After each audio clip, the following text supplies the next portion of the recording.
From everything that's been going on in the department, I get the distinct feeling the feds think somebody in the Dallas police had something to do with the hit on Kennedy.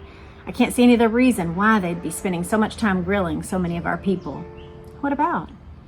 Hell, about everything. The parade route, the way the cars were arranged, the way our escort formation was set up, the fact that so many Dallas cops knew Jack Ruby, the fact that somebody let Ruby into the basement right before he shot Oswald, the fact that some of the cops were heard cussing Kennedy for being a flaky liberal. It just goes on and on. Did you know Ruby? Jean asked in spite of herself. You never mentioned it if you did.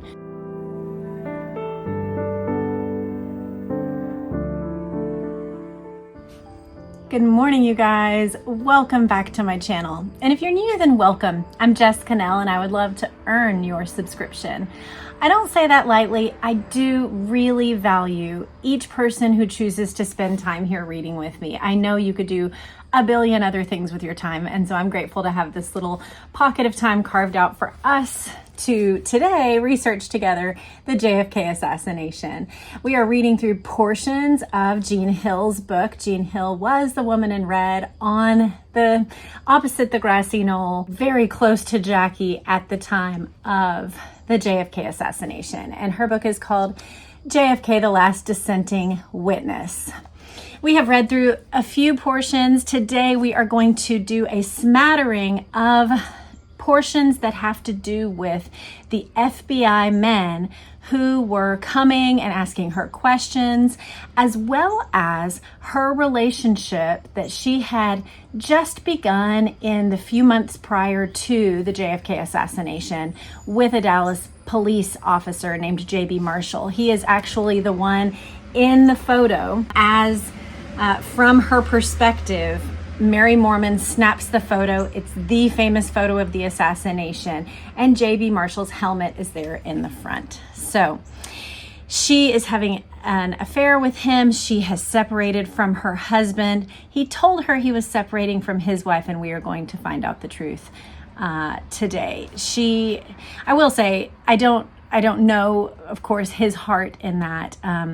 But during the last episode, we learned that his wife had come back, and Jean was surprised by that because she thought that they were just headed for sure for divorce. And instead, the wife comes back and says she's wanting to make it work. So that is what's happening in their lives. We are going to go ahead and enter right into a conversation between the two of them. The bastards are obviously trying to make you change your story, JB growled. They want to break you down a little at a time until they get you so damned tired and confused that you don't know what you saw anymore and don't care. Well, they are doing a pretty good job of that, Jean said wearily. But I can't see what difference it makes. If they don't like what I have to say, why don't they just ignore me? That's not the way these people operate, JB told her. It looks to me like they've already decided the case they want to make, and they'll do their damnedest to completely discredit any witness whose testimony might weaken that case. You mean they want everybody to buy the idea that Oswald was the only one involved? That's the way it looks. Why? Just think for a minute. What if somebody high up in the government was mixed up in this thing? Hell, what if some dissident faction in the FBI or CIA decided Kennedy was too liberal and had to be eliminated? What if J. Edgar Hoover himself wanted to get rid of Kennedy? Jean stared at him, horror-stricken, for a few seconds. Oh, come on, you don't really believe that. I mean, how could you? I'm not saying I do.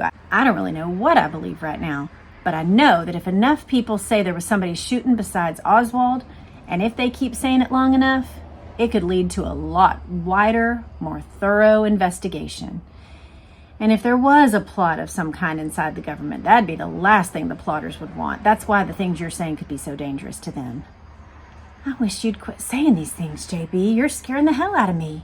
It's bad enough to be questioned for hours by the FBI without thinking the FBI is part of some plot. Look, Norma Jean, I don't know what these people are up to, but some things have been happening at work this week that I don't like at all. There have been FBI agents all over the police department for the past few days. They're questioning everybody who had anything to do with the Kennedy motorcade, which is okay up to a point, I guess. But what really burns my butt is they've been going through the personal stuff in our lockers at the station. That's why I had to talk to you and warn you. You think they went through your locker? You're damned well right they did. And I might as well tell you, they took some things too. What kinds of things? He looked into her eyes for a second, then quickly glanced away. They took that notepad you'd written all those letters and stuff on while I was out of town. I think they got a couple of pictures too, but the letters were the more important thing.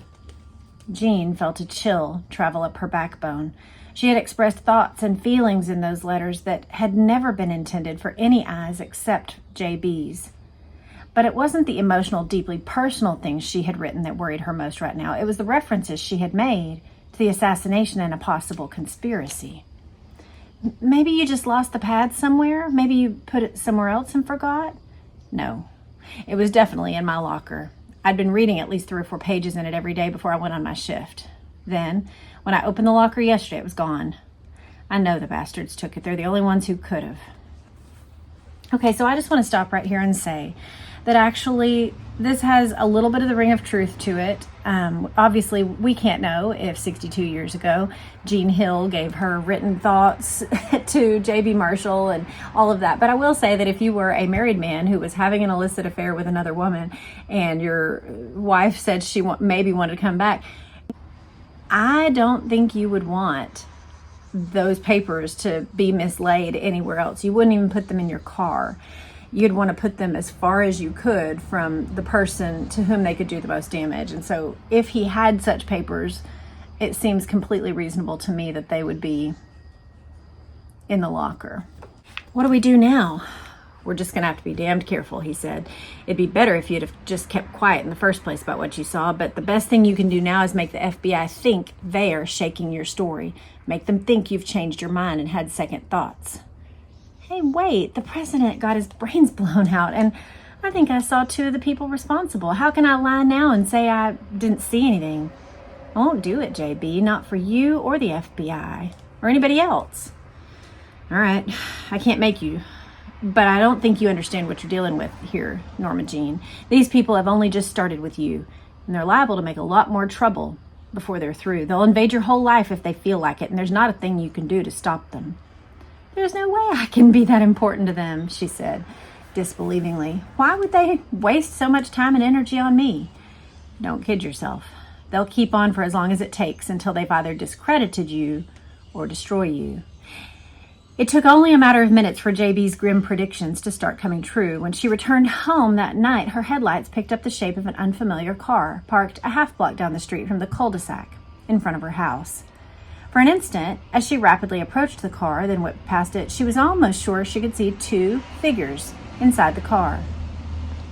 The next morning, as she backed out the driveway to go to a supermarket to pick up a few things she needed, she again noticed a strange car parked in the almost identical spot where she had spotted the car before. It was definitely not the same vehicle because this one was light beige, whereas the other one had been a darker color, either black or navy blue. On an impulse, she turned in that direction, although the opposite way was the most direct route to the store. A second later, she passed the car head on and got a clear view through the windshield of the 2 men sitting in the front seat. They were young, well-groomed, dressed in white shirts, conservative ties, and dark suits. The car was plain, unmarked, and equipped with ordinary Texas license plates, but it might as well have had Federal Bureau of Investigation printed on its side in 6-inch letters. On her return trip, the car was still there, and she noticed that once she had pulled into the driveway, it was effectively screened from her view by the slight curve in the street and the cover of some shrubs. Jean realized, however, that any vehicle entering or leaving her driveway could be readily apparent to the occupants of the parked car. And with binoculars, they would be able to read license plates at that distance. She felt like confronting them, but she bit her tongue and said nothing until she was seated in Special Agent Shanklin's office. "Why were you spying on me?" she demanded them. "Why were your men constantly watching my house all weekend?" She had half expected Shanklin to feign innocence and deny the whole thing, so his bland straightforwardness took her by surprise. "You have absolutely nothing to fear from FBI surveillance, Jean," he said, smiling. "We are there to protect you, that's all." "Protect me from what?" "From any threat that might come along," he said. "You're an important witness, and we value your safety." "Well," she responded petulantly, "I value my privacy, and I just wish you'd leave me alone." "I'm afraid that's impossible under these circumstances," he said. "But how long is this surveillance going to last?" "As long as necessary," Shanklin said, shrugging his stooped shoulders. Now, if you don't mind, I think we should get on with our discussion of what you saw on the day of the assassination. Shanklin led her into another room where the same FBI agent who had participated in the first interrogation was waiting. She noted with some relief that at least there was no CIA representative present, but her relief was short-lived. As it turned out, that did not mean that today's session would be any less wearing or the questions less loaded or insistent than they had been the first time. "How familiar are you with rifles and other types of firearms?" asked Shanklin's co-interrogator. "Fairly familiar. I've been around guns since I was a kid. My father was a game ranger." "Do you own any weapons yourself?" "Yes," she said, wondering where this line of questioning was leading. "I have a .22 rifle that I use for target shooting. I also have a shotgun and a pistol that my father gave me." "Can we assume then that you don't have the same fear of guns that many women do?" "I guess so," Jean said, confused again. "Does J.B. Marshall own a high-powered rifle? A larger caliber than a .22, I mean?" "Yes, he has a deer rifle. I think it's a 30.06. Okay, two things. Y'all just saw a fly go past. We are in that season, and I have the windows open because it's a breezy day, so sorry about that. Sometimes we might have little visitors join us. And then I don't know how to talk about a rifle that's a 30.06. So yeah, I had somebody on the last video say, "It is clear that you are not a ballistics or you're not familiar with guns and weaponry." And I'm like, yeah, I'm not. I mean, I have shot a little bit. I am from Texas. My grandpa was a military man and my son is a military man. So I've shot a little bit with family, but I'm not any expert at all. "Do you ever go target shooting with J.B. Marshall?" Jean hesitated. "Occasionally," she said, trying to keep her voice steady. So they ask her questions about where they go shooting and what they do and etc. I'm going to skip ahead a little bit. Sometimes there is either extraneous information that I just feel like we can skip, or there's quite a bit of romantic, like her building up their story, and that's not our focus, so I'm not going to do that. Even with that said, every time they get together, of course, there's the charge of romantic connection again happening. And so that's where we find them, is parked out at White Rock Lake here in Dallas at their normal meeting spot. And he asked her to come, said, "Do you remember where we first met?" And they are back there together. "I told myself I was going to say no if you ever asked me out again," she said. "I told myself I wasn't knowingly going to stay mixed up with a married man. I must have told myself that 100 times for the good it did." "Don't worry," he assured her. "Things are going to work out. My wife's going to file for a divorce right after the holidays. I can practically guarantee it." "Don't string me along, JB," she said. "I've got enough worry and heartache with the FBI without you dealing me any more misery." "I mean what I say, but we are going to have to be careful about the feds. I'd just as soon they didn't know any more about us than they already do. From what I can tell, they know too much already." "Yeah, they probably know a lot more than we want them to. There's no question they took that notebook out of my locker. I know that as well as I know my own name, and God knows what else they've been able to find out. They've been asking me things about you, and I know they can tell it upsets me." "Why?" "There's more than one way to skin a cat, Norma Jean, or nullify a witness. If they can't discredit you one way, then they'll try some other way. They'll try ripping your character or making you look immoral or flighty or undependable. Linking you and me together can only help them do that. At least until I can get free. And even then it might cause you trouble." "I can't see why." His explanation was characteristically blunt. "From everything that's been going on in the department, I get the distinct feeling the feds think somebody in the Dallas police had something to do with the hit on Kennedy. I can't see any other reason why they'd be spending so much time grilling so many of our people." "What about?" "Hell, about everything. The parade route, the way the cars were arranged, the way our escort formation was set up, the fact that so many Dallas cops knew Jack Ruby, the fact that somebody let Ruby into the basement right before he shot Oswald, the fact that some of the cops were heard cussing Kennedy for being a flaky liberal. It just goes on and on." "Did you know Ruby?" Jean asked in spite of herself. "You never mentioned it if you did." "No, I didn't actually know him. I'd been in his place 2 or 3 times, and once he even brought a round of beers for the table where I was sitting. But I can't hardly think of a cop on the force that didn't wander into the carousel once in a while, mostly because Ruby was always good for a free drink. I never remember saying anything to the guy outside of hi." "I can't believe the FBI suspects Dallas police of killing JFK. From everything you've said, I would have thought it was the other way around. Well, it could be. It's crazy, but the feds seem to think we had something to do with it. And a lot of us think the same thing about them. It's like nobody trusts anybody anymore. And there's no way you can conduct a legitimate investigation under those conditions. That's why this damn case isn't ever going to be solved. And it's why hanging around with a Dallas cop, married or otherwise, isn't the smartest thing to do these days. I'd be glad to take my chances with the cop if he was single, but maybe we really shouldn't see each other anymore until both of our divorces are final.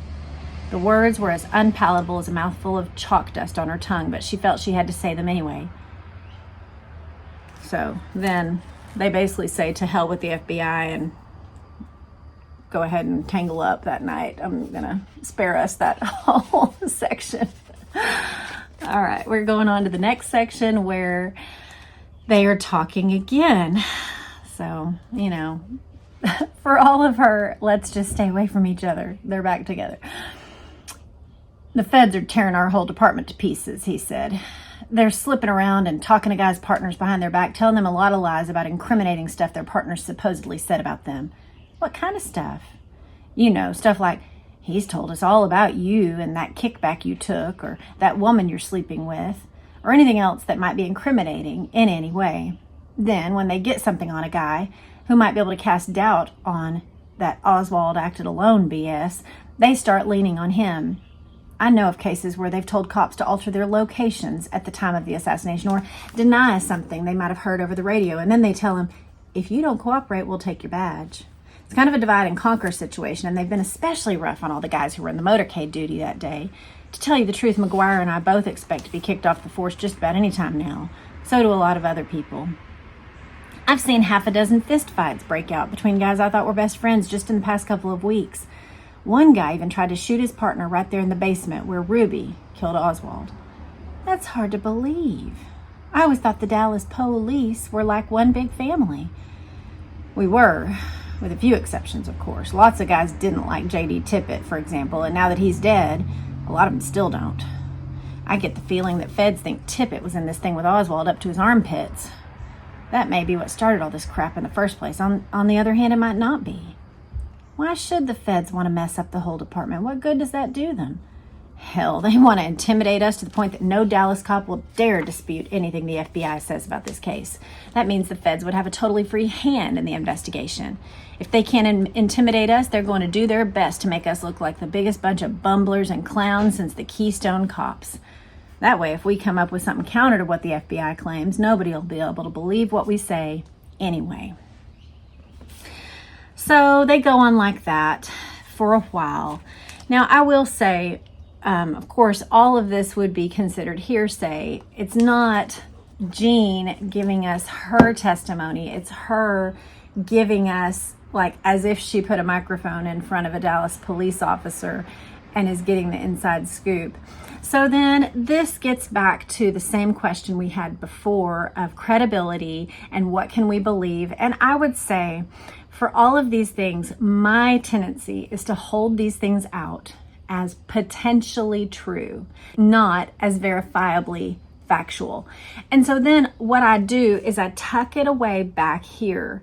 And then when I hear other testimonies or writings or any references to the Dallas Police Department, I want to lean in and listen. Were there problems between people? Was there a lot of suspicion? Was there, of course, back and forth with the FBI? Did some people actually privately not like J.D. Tippit? Did people suspect him of being somehow in connection with a plot to kill the president? I would want to know these things very clearly. So that's how I hold these things. I'm not reading them as if these things are now 100% true. I'm reading them like, okay, she's telling us these things are true. And we can give her a level of potentially this is true, but we want to verify it. That's how I view it. Let me know in the comments how you view things like this. I know many of you have called her testimony into question, and that's why we probably, this will be the last one, but then we will move on to someone who is not, I have it in Ziploc because that's how it arrived to me in the mail, but somebody whose testimony is not in question, Dr. Crenshaw, who did work on both Oswald and JFK's bodies. He's a surgeon in Parkland Hospital in Trauma Room 1. And so we're going to hear from him next. Tell me the honest to God truth, JB. Do you think anybody in the Dallas police force could have helped assassinate the president? I just don't know, he said. If you'd asked me that 2 months ago, I'd have said hell no, but now I'm just not sure. Of all the interrogators who had questioned and badgered her, Jean had never told anyone about the uniformed policeman she had encountered behind the wooden fence on Assassination Day, just seconds before the so-called Secret Service agents had grabbed her.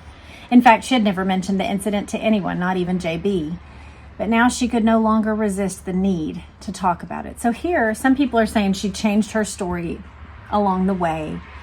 I will say she does give evidence here in this book for that those men threatened her. So she said what she said in her first report. That would be, potentially true. And then now she's saying, I didn't tell this part to anybody, but I couldn't withhold telling it from JB. So then people who say, we didn't even hear about it until the 90s. Well, she's saying she told him. Let's listen to what she said. As far as you know, was there any reason for a Dallas cop to be carrying a rifle in Dealey Plaza the day Kennedy was shot? He gave her a strange look.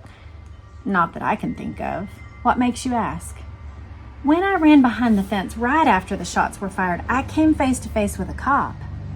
At least I thought he was a cop. He definitely had a Dallas policeman's uniform on, and he had what looked like a rifle in his hands. Are you sure it was a rifle? I mean, it could have been a shotgun. I know that there were some officers with riot guns there that day, at least a little later on. I don't know about right at the moment of the assassination. I can't be positive. At the time, I was thinking rifle because I knew those were rifle shots I had just heard, but I guess it could have been a shotgun too. All I really know is had a long barrel and a wooden stock.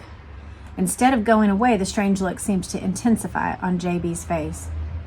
I sure hope you never mentioned this to the FBI or Secret Service. I've never mentioned it to a single soul, she said, not until right now. I honestly didn't think anything about it at the time because in my own mind I thought it was a situation where there were good guys shooting back at the assassins. When I found out that wasn't true, I just sort of shoved the whole thing to the back of my mind. Thank God, he said. If those people ever got a hold of something like that, it'd make every cop in Dallas a suspect. I don't think it's just the cops they're after, she said. Sometimes I feel more like a suspect than an eyewitness myself. Especially last week, when they started asking me if I owned any weapons and if you had a rifle and if I liked to shoot guns and things like that. That's part of the plan. That's the way these people want us to react. The more they can make us react like suspects, like we're the ones who did something wrong, the less they'll have to worry about us as witnesses. Yes, Jean thought, that was a ploy, as old as crime itself, to divert suspicion from yourself, obliterate as much evidence as possible, and point the finger of guilt at somebody else. So they introduce the Warren Commission, of course, led by Supreme Court Justice Earl Warren. He's actually the Chief Justice of the Supreme Court, and a handful of other men. I think it was 9 men, hand-selected by LBJ to investigate the JFK assassination. It says, at the time, it had certainly never occurred to Jean that she would be among the witnesses called to testify before this powerful body. That thought didn't cross her mind, in fact, until the day in early February 1964, when she received an official Warren Commission subpoena in the mail. When she opened the heavy engraved envelope, she discovered she was being summoned to give a sworn statement to a counsel for the commission in Washington, D.C. early the following month. Her first reaction was fright and nervousness.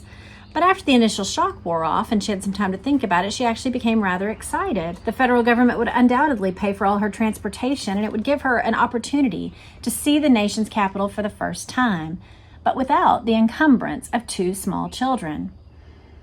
Most importantly of all, maybe she would be granted a responsive, sympathetic hearing by someone in authority. Someone who would accept her story for what it was worth instead of trying to make her change it, condemning her as a liar or dismissing her as a moron. At first, I really wanted to go, she recalls today. I thought, this is my chance to get my story on the record once and for all, a chance to make it official. If the commission really wanted to find out the truth, I was more than willing to help. I felt that it was my patriotic duty. JB didn't share her enthusiasm, however. On the contrary, he seemed extremely upset when she told him about the subpoena. I got one of the damn things too, he said, and I'll have to honor mine if I want to keep my job, but it's different where you're concerned. They can't force a private citizen to go up there and testify. You could probably get away with just telling them to take their subpoena and stick it, but you can at least make them come to you. Do you have to go to Washington too? Maybe we could go together. Forget that. There's no way even the federal government's going to pay to fly half the Dallas PD to Washington. They're going to interview all the cops right here in Dallas. If I were you, I'd just throw that damn subpoena in the trash and forget it. I don't see why I should. I mean, these are very important people, JB. They might be very different from those Secret Service goons or the FBI. I think they might listen to me. Oh, hell, use your head, Norma Jean. This whole thing's nothing but a setup. Look who's appointing the Warren Commission. It's like the fox guarding the hen house. Or letting your prime suspect pick his own jury. What he really thinks is coming out. They're going to be a damned sight more interested in covering up than they are in investigating. Are you saying you think President Johnson had something to do with what happened to Kennedy? I mean, I know cops are supposed to be cynical, but how could you really? I'm not saying he necessarily had anything to do with it personally or directly, but what? I don't know. I probably ought to just shut up about it. It doesn't do any good to talk about it anyway. Tell me what you mean. It's hard to pin down. It's just stuff I've been reading, plus a lot of stories I've been hearing around the department. The gist of it is that somebody up high in the government maybe wanted Kennedy out of the way and Johnson in the White House. Maybe not Johnson himself, but somebody powerful enough to pull it off. Well, sure. I've heard things like that too. You and I have even talked about it. It's too far-fetched to think. That's exactly what the damn Warren Commission's all about, he said bitterly, to make you and everybody else believe it's too far-fetched.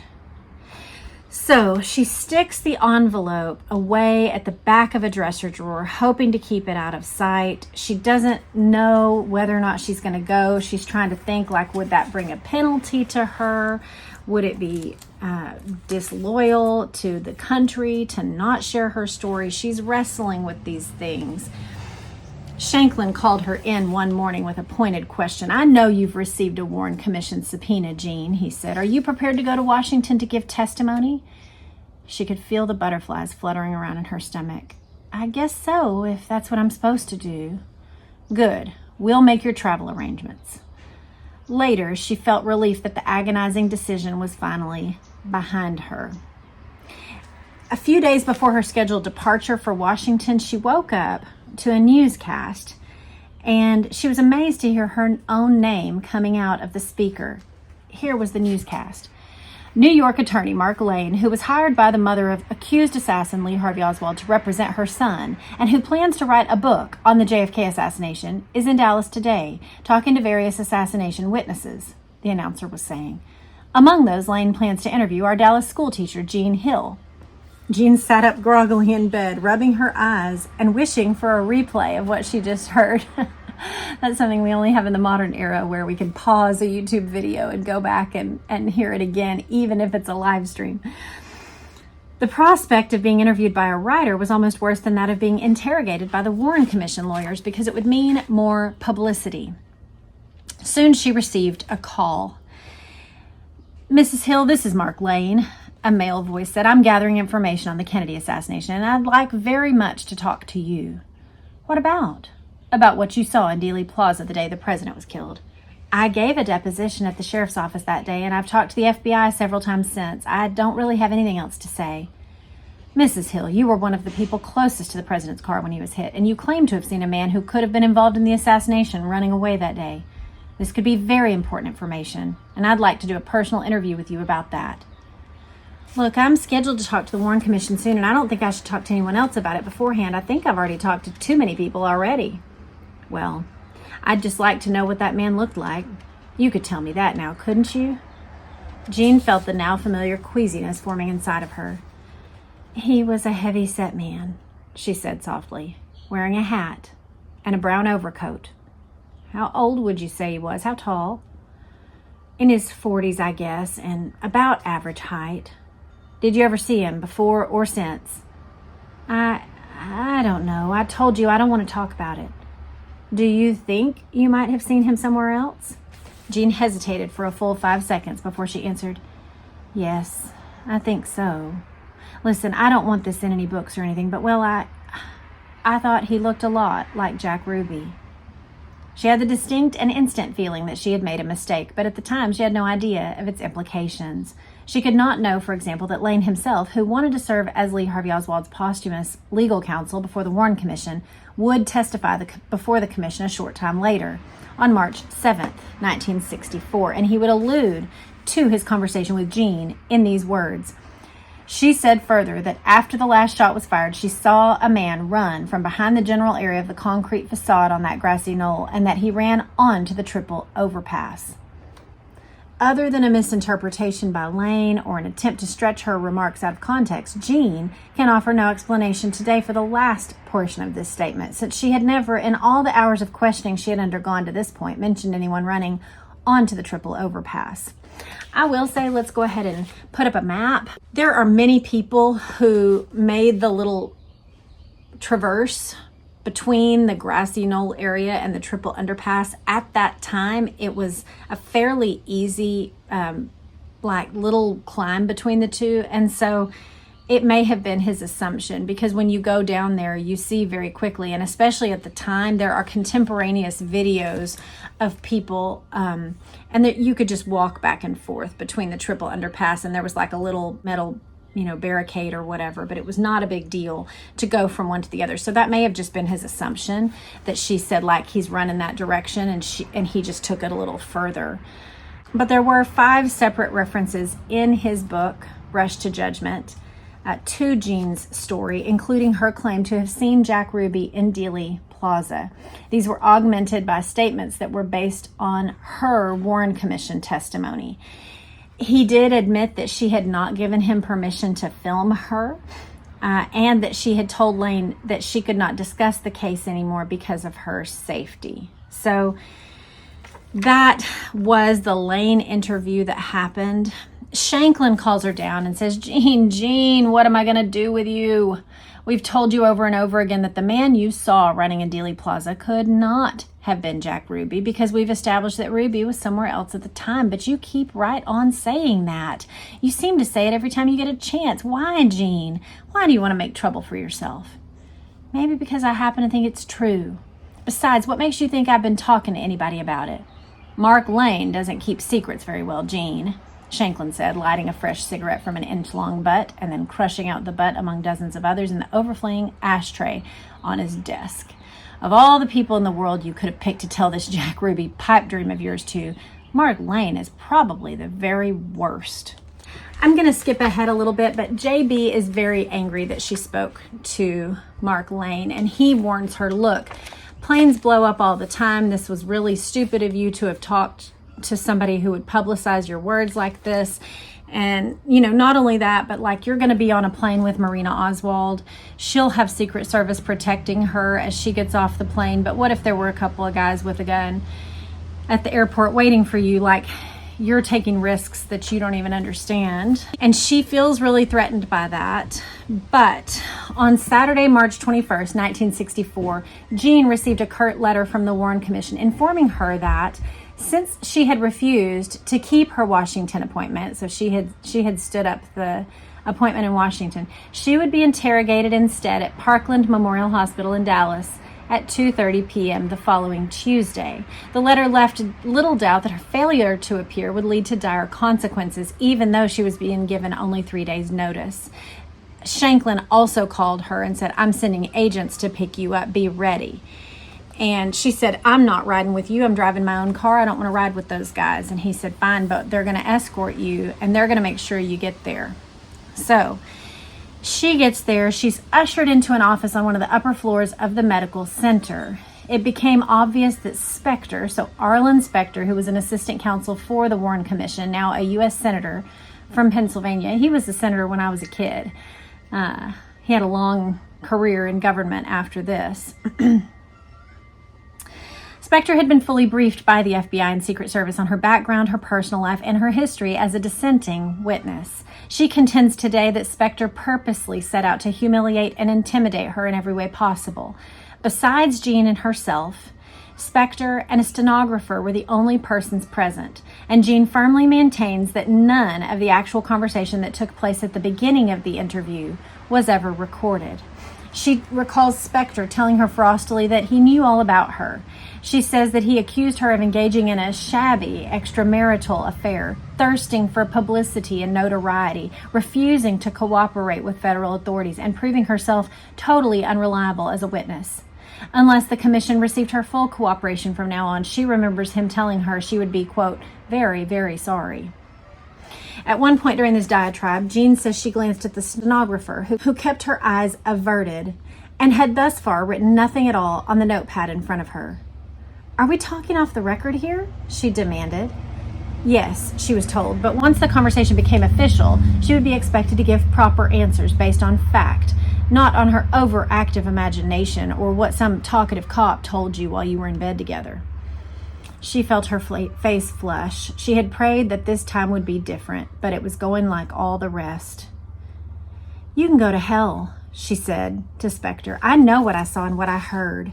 His response, she says, was to taunt her about a little dog that didn't exist and a man running away who most likely didn't exist either. About shots that were never fired, coming from locations where there were no weapons, about going into a restricted area where she didn't belong, then flaunting herself in front of the media and making silly claims of being mishandled by federal officials. Jean said she was warned of dire consequences if she persisted. He taunts her. He says that she's as crazy as Marguerite Oswald, etc. None of this unseemly exchange appears, of course, among the 19 pages of testimony by Jean Hill in Volume 6, pages 205 to 223 of the official report of the President's Commission on the Assassination of President Kennedy. What does appear is a heavily edited, completely distorted, and shamelessly fabricated version of Jean's testimony, which she describes today as a total travesty. There were long intervals, she said, where a hand signal from Spector, the stenographer, stopped taking notes. In countless instances, she charges, the meaning of her remarks were altered and her actual words were changed. The very first introductory sentence of the document points up the fallacious nature of the entire transcript. It reads, "The testimony of Mrs. Jean Lawless Hill was taken at 2:30 p.m. on the date in the office of the U.S. Attorney, 301 Post Office Building, Bryan and Hervey Streets, Dallas, Texas." In point of fact, of course, Jean's testimony was actually given some 5 miles away from Bryan and Hervey, in the very same building where President Kennedy had been pronounced dead. The fact that those who prepared the published transcript could make such a careless mistake or be so unconcerned with the truth seems utterly incredible under the circumstances, but it's no more incredible than the rest of the document. Early in the transcript, for example, Spector said, "May the record show that a court reporter is present and taking verbatim transcript of the deposition of Mrs. Hill, and that all of the report is being transcribed and has been transcribed from the time Mrs. Hill arrived. Is that correct, Mrs. Hill?" To which Jean is alleged to have replied, "That is correct." That is a barefaced lie and a total misrepresentation of what really happened, Jean charges today. The whole transcript is a pack of lies. After the heated exchange that had just occurred, not one word of which appears in the transcript, this represents a flagrant falsification. And as a secondary point, there was no court reporter present, only a public stenographer, whose identity, incidentally, cannot presently be established. Well, that's interesting. The transcript shows Spector directing question after question at Jean concerning the location in the presidential limousine of Governor Connally and Connally's movements at the time of the shooting. Most of these questions came after Jean had clearly stated that, having recently just moved from Texas to Texas from Oklahoma, she did not even know Connally or recognize him by sight. So I have heard this. And it's one reason why I might dig some into the Warren Commission at some future date, even if it's portions, because obviously the whole thing is 26 volumes. It is a hefty duty assignment if someone wishes to read all of it. But I will say that multiple Warren Commission members are said to have disavowed things that happened, say that answers were different. So I don't think that her assessment that her records were altered is out of bounds for other testimonials that I've heard. I know that it does make her appear shoddy as a witness, and I hold out the option that she is an unreliable witness, but I could see her giving interviews for money. I could see her acting as an advisor on the movie set. She's publicly putting out there her affair, which was a big deal, not only in the 60s, but in the early 90s, that was still a big deal. Let's remember that Clinton's situation would have been 5 years or so after this. So having an affair outside of marriage was still considered a very unethical thing to do, even in the 90s. We're given some of the testimony. It does say that the final version of the transcript was careful to include a shaky reference by Jean to the idea that the running man she had seen in Dealey Plaza looked like Jack Ruby. And they took pains to make it seem that she was, in effect, discrediting her own observations. Spectre, was he more than 5 feet tall, or can you give me any meaningful description of him? Well, yes, but I don't want to. Why is that? Well, because it seems that I'm merely using a figure and converting it to my story, but the person that I saw looked a lot like, I would say, the general build as I would think Jack Ruby would from that position. But I have talked with the FBI about this, and I told them I realized that his whereabouts had been covered at all times. And of course, I didn't. At that time, I didn't realize that the shots were coming from the building. I frankly thought they were coming from the knoll. It's interesting that even in her statement, she says, I thought the shots came from the knoll, and the man running, I didn't put it all together, but he looked like Jack Ruby. She's not saying Jack Ruby was back there and he took the shots. She's saying someone ran. Later, when she sees Jack Ruby on the TV, she thought, well, it looked like that guy. So it's just interesting, but even in her testimony, it points to a shooter on the grassy knoll. Other people are grilled by the Warren Commission, and it says, of course, the investigation stretched from Dallas to Washington to the highest echelons of the FBI. There's a letter from J. Edgar Hoover that mentions Jean Hill, and I will read a portion of it. It says, Dear Mr. Rankin, so it's written for the Warren Commission. Reference is made to my letter dated April 2nd, 1964, revealing the results of a re-interview with Mrs. Jean Lawless Hill. Mrs. Hill commented she observed a white man wearing a brown raincoat and a hat running west away from the Texas School Book Depository building following the shooting. Mrs. Hill did not closely observe this individual, did not know who he was, and never saw him again. Mrs. Hill described this man as average height and heavy build. Additional investigation has been conducted by this bureau endeavoring to identify this individual. And he goes on like that. So, Jean was mentioned by J. Edgar Hoover. The letter clearly states that this was Hoover's second communication with the Warren Commission concerning Jean's statements. Why was Hoover still so concerned about what she claimed to have seen? Why did Hoover make no mention of Jean's belief that the running man might have been Jack Ruby? Why were no witnesses other than law enforcement personnel apparently asked about the man? And what of Ruby himself? By now, being held in isolation in Dallas County Jail, awaiting trial for murder, was he ever confronted directly with the question of whether he had slipped away from the Dallas Morning News building long enough to show up at Dealey Plaza at the instant of the assassination? No definitive answers to these questions are possible today, but one point is worth noting. Within a few days after writing this letter, Hoover would make his own momentous appearance before the Warren Commission as the hearings wound to a close. His purpose would be to emphasize the thoroughness of the FBI investigation and assure the Commission in the strongest and most persuasive terms possible that Lee Harvey Oswald had acted independently and alone, and that the one-man, one-gun premise was now ironclad and irrefutable. There's a whole middle section of the book where she goes through threats. She has very tense encounters with JB because she's under threat, and with Shanklin, and he is worried about protecting her. He offers all sorts of protection for she and her children, and she gets increasingly nervous. She herself had alleged that the vast majority of her testimony appearing in the Warren Commission report was either a gross distortion of what she had actually said or a complete fabrication. So Mark Lane, in his book, had picked up on the few sentences that he could that were in line with the points that he was making. He talked about her saying that she had seen a man run. He noted her description of the man, that she was reluctant to tell the Warren Commission who he was, and that she had made it clear to the author that the man was Jack Ruby, and that she believed the appearance was virtually identical to Jack Ruby. I think those things are important because people accuse her of having changed her story back and forth. But there are controversies around her changing her story, but I will say the fact that he published a book giving the exact description that she is still claiming to have is a point in her favor. When Clay Shaw finally went to trial in January 1969, J.B. Marshall and Mary Mormon were among the witnesses appearing for the prosecution, but Jean Hill was not.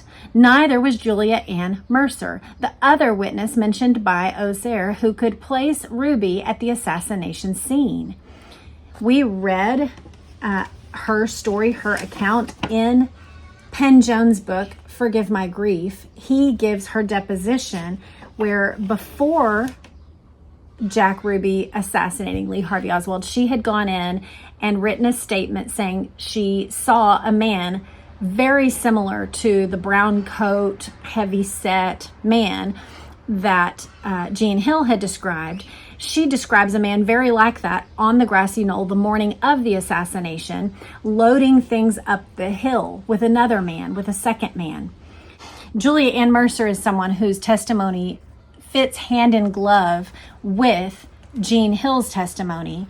Neither were called to this investigation for Clay Shaw and Jim Garrison in New Orleans. Like Jean, Ms. Mercer was in fear of her life, and Garrison's investigators refused to reveal her married name or present address, either to the media or to the federal government. Although both women could have greatly strengthened the case for conspiracy, Garrison chose in the end not to endanger their lives, even at the expense of the prosecution, and neither was subpoenaed. The decision was made, according to Garrison, after taking into consideration the number of witnesses who had been murdered or otherwise disposed of by accidents. I do want to point out right now that I did a video about the 100 witnesses. It was actually written by this same man, Penn Jones. It was the 100 witnesses that had died under mysterious circumstances surrounding the JFK assassination. So witnesses, eyewitnesses to the Tippit shooting, all different people that died under mysterious circumstances or were murdered after having something to do with this case. So I will link to that.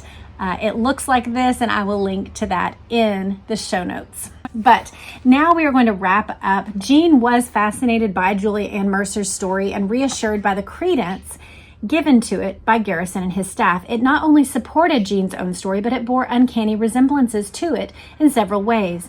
Mrs. Mercer had been driving west on Elm Street past the grassy knoll at about 11:30 a.m. on November 22nd, 1963, when she had become stalled in traffic and noticed a pickup truck pulled over to the curb at the side of the street. About that time, she saw a young man get out of the truck and climb up the knoll, carrying what appeared to be a rifle case in his hands. She paid particular attention to the driver of the truck, a dark-haired, heavy-set man who was only a few feet away from her at the time. On November 23rd, the day before Ruby shot Lee Harvey Oswald, Mrs. Mercer had positively identified Ruby as the driver of the truck from photographs shown her by FBI agents. Garrison concluded from this that the FBI must have known by this time that Ruby might be involved in a conspiracy, and yet the Bureau apparently made no attempt to locate or question Ruby. In an experience almost identical to Jean's, Ms. Mercer had been watching TV on November 24th at the moment Ruby gunned down Oswald, and she had instantly recognized him as the man who was driving the truck. She promptly notified the FBI, but later found out that both the statement she gave to federal authorities that day identifying Ruby as the truck driver and an earlier statement given to the Dallas County Sheriff's Office had been significantly altered, just as Jean's had been. In some ways, Jean deeply regretted her decision not to go to New Orleans and testify for Garrison, and she would continue to regret it for years to come. She thought very guiltily that she had shirked her patriotic duty. She felt sad that she had given up her opportunity to speak.